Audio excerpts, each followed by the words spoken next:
Айжан 2 айдан бері саталмай жүрген дачасынан қайтып келе жатқан.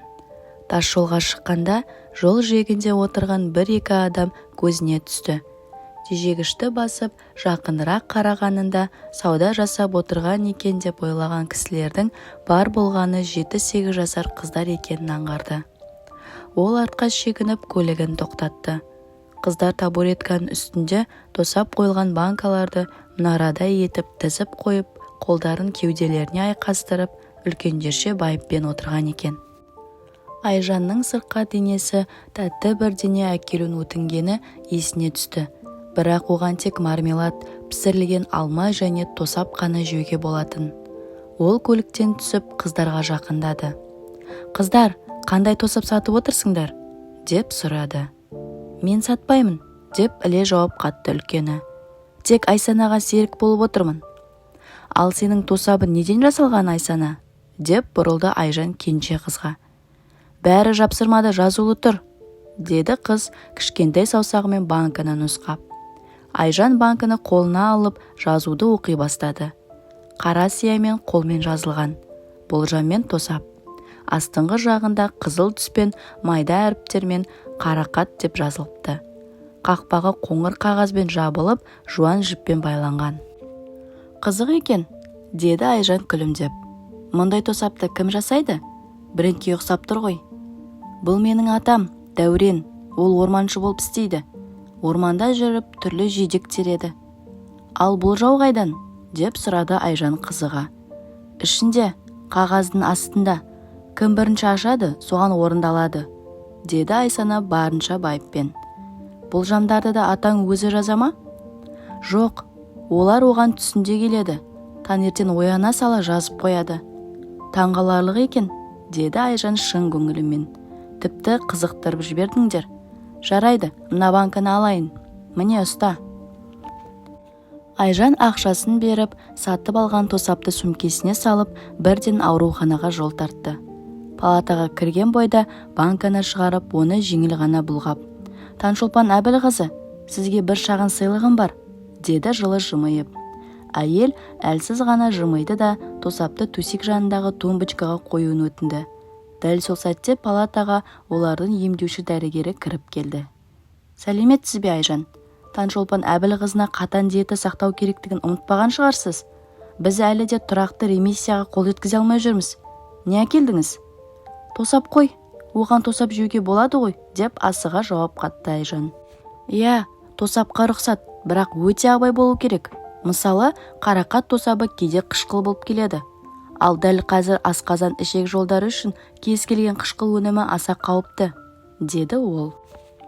Айжан не дерін білмей тұрған сәтте дәрігер тосаптың қақпағын жабулы тұрған қоңыр қағаздан шешіп үлгерді. Сол сәтте бөлмедегілердің бәрі сілейіп тұрып қалды.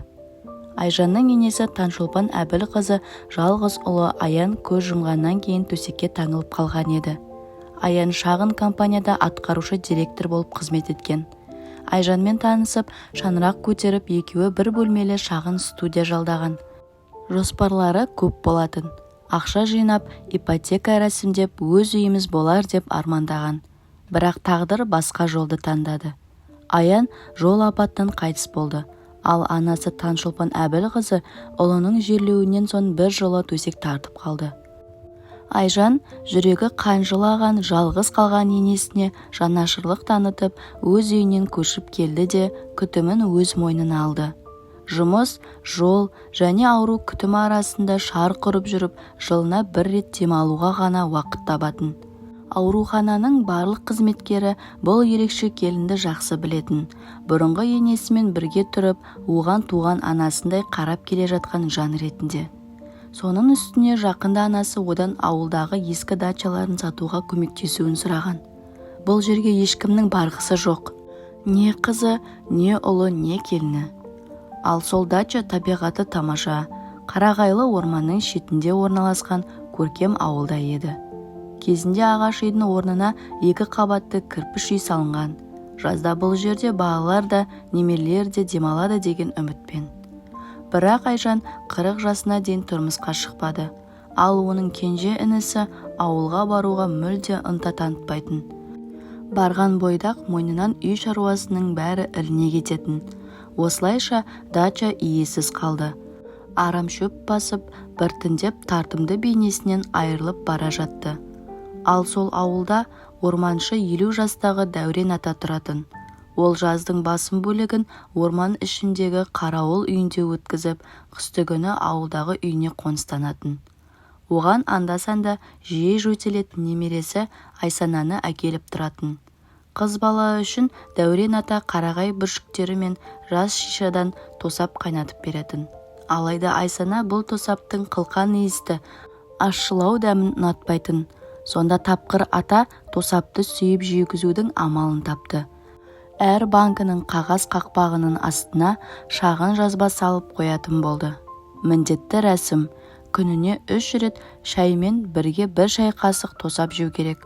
Осылайша данышпан атасы Айсананы тәтті дәріге үйретіп, ақыры ұзақ жөтелінен құтқарып шықты. Кейін бұл идея Айсананың анасына да ұнап, ол болжамы бар тосапты қаладағы таныстарына сата бастады. Қала тұрғындары мұндай тосапты ерекше сыйлық ретінде қуана қабылдады. Әсіресе креативті сый іздейтін шағын компаниялар ерекше қызығушылық танытып, жаңа жыл қарсаңында қызметкерлеріне арнап орман тосабына тапсырыс беріп жатты.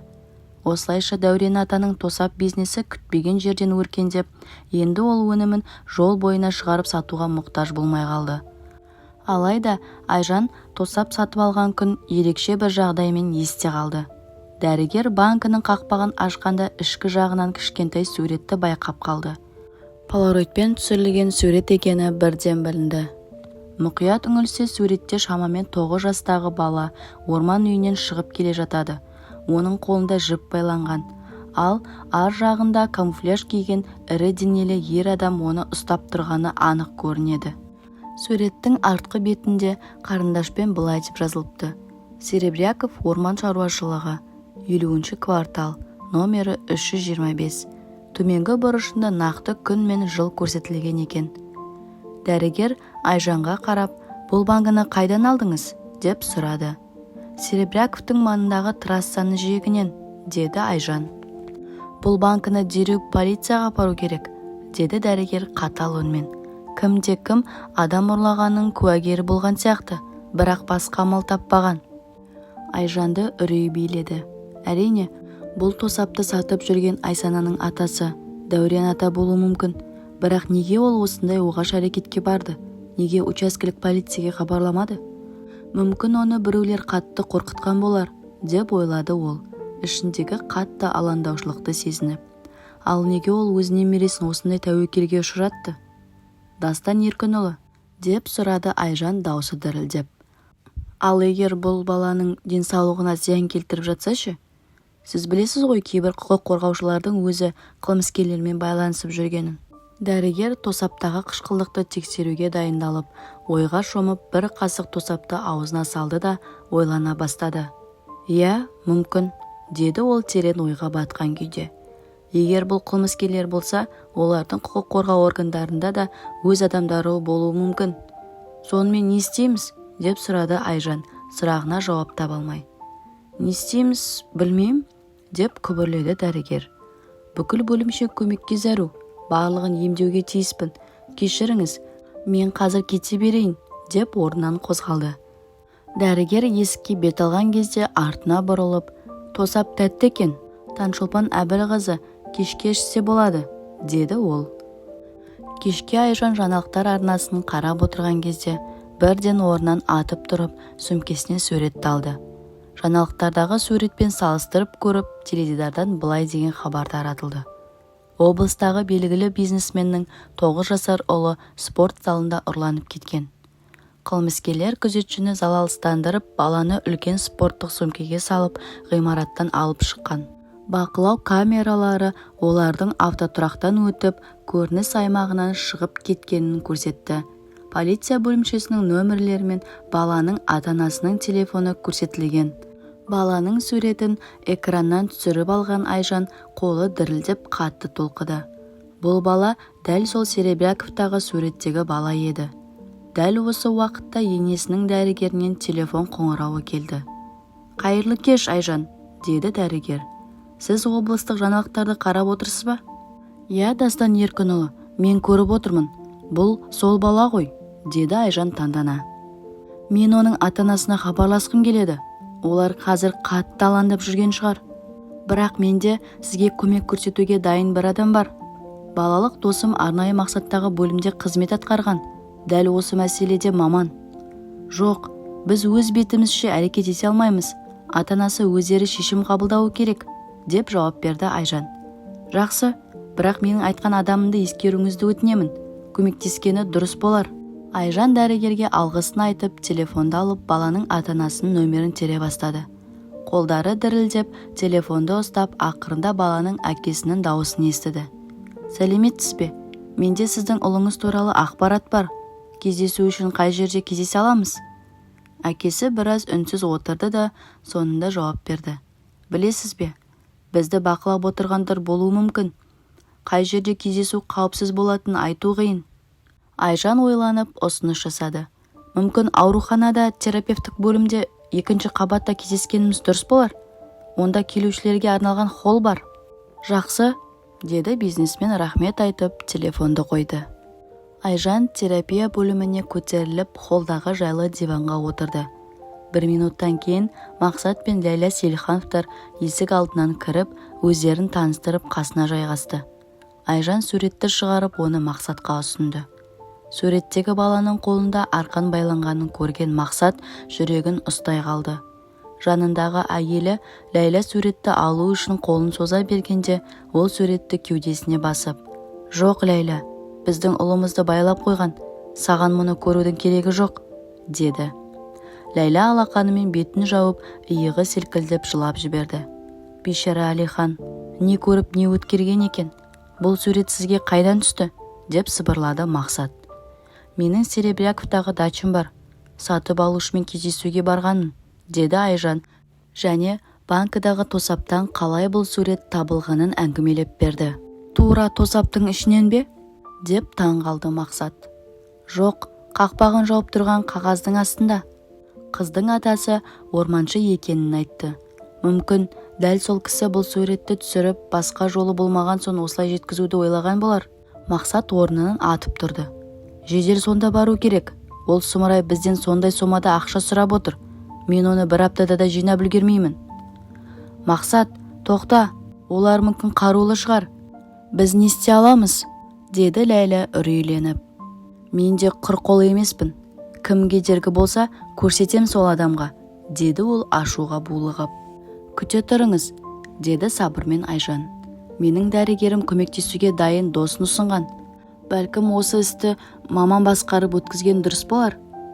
Мақсат шыдамсыздықпен. Оны әлі күту керек қой, деп ренжіп еді. Ләйла жұбайын сабырға шақырды. Мақсат, сабыр ет, бұл жай ғана мәселе емес. Кел, көмек сұрайық. Айжан дереу дәрігерге қоңырау шалып, досымен байланыстыруын өтінді.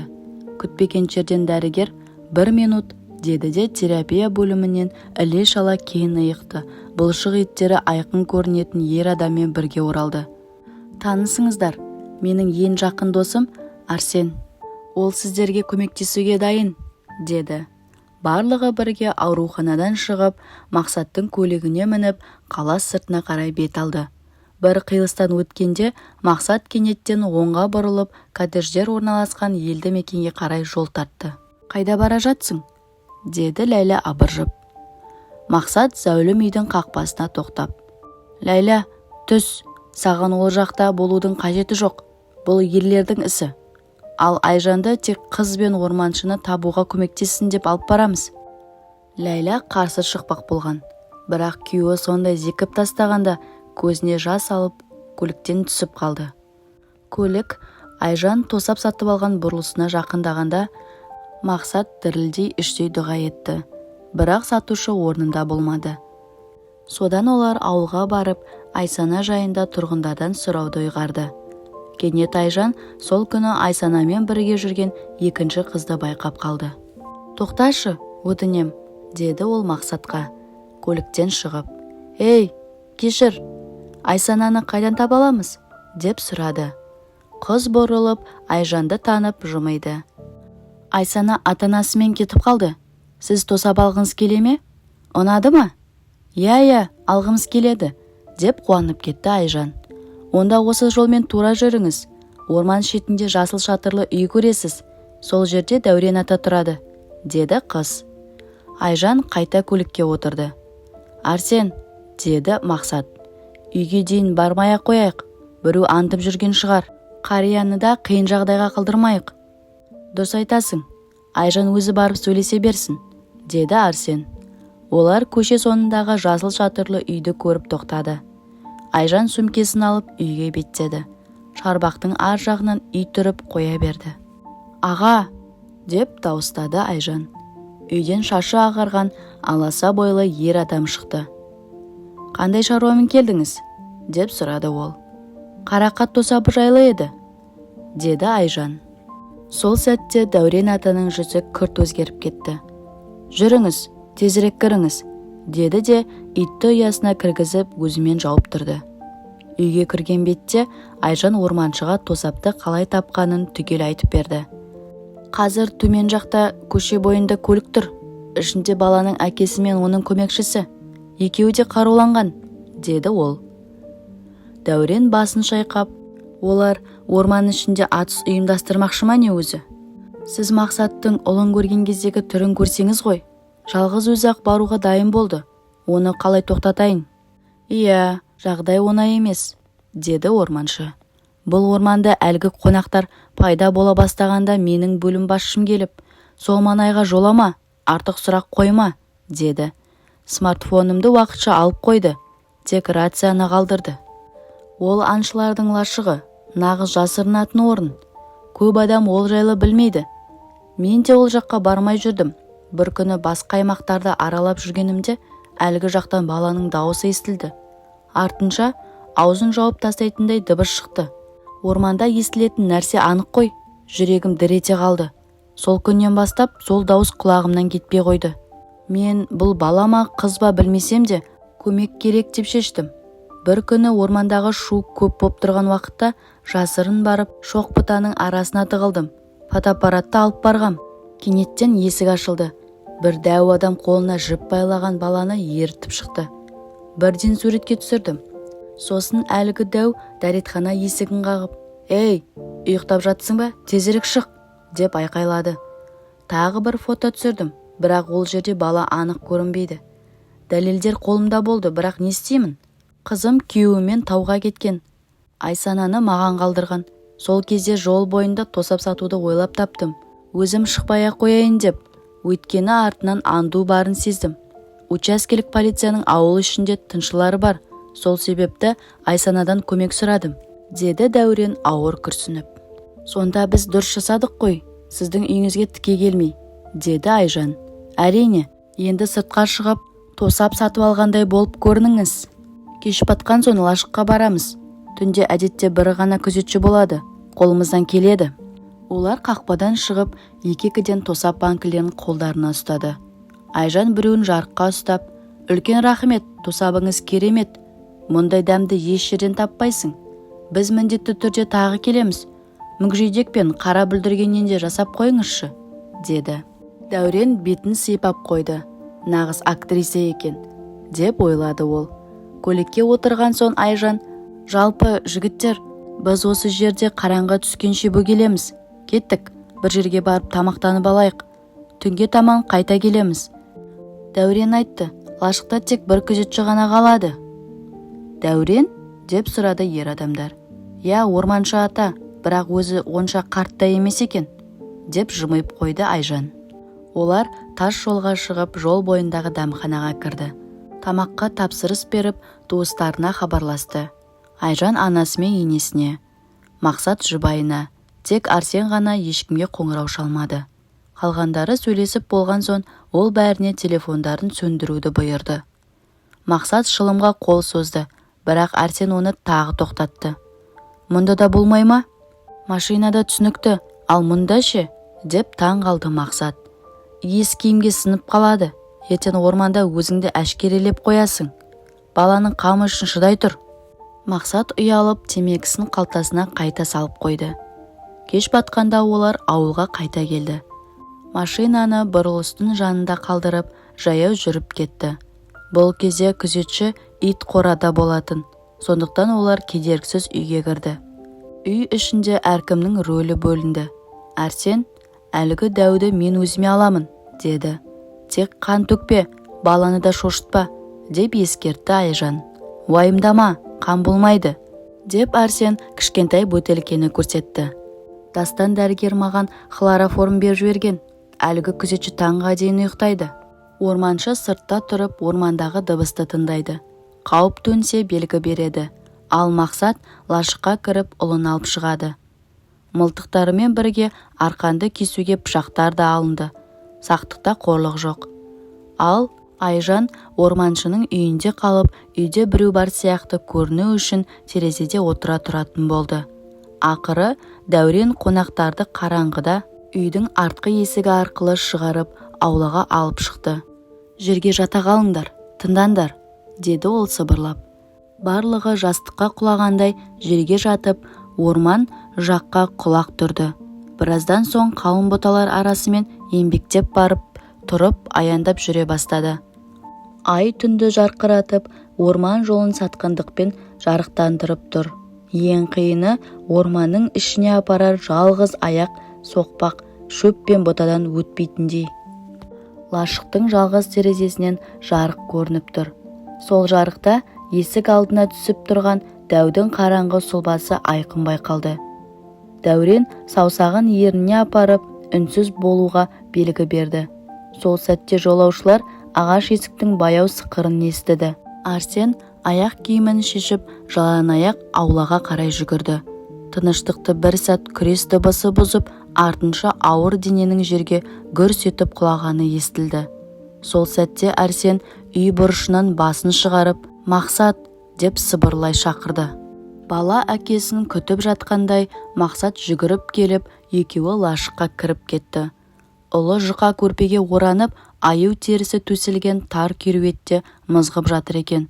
Қасында дәу күзетшіге арналған темір төсек тұр. Мақсат төбеге байланған жуан арқанды байқап қалды. Қолындағы пышақты бір сілтеп, арқанды кесіп жіберді. Арқан сылдыр етіп жерге түсті. Бала қозғала бастады. Мақсат оны көрпесімен қоса көтеріп алып, лашықтан атып шықты.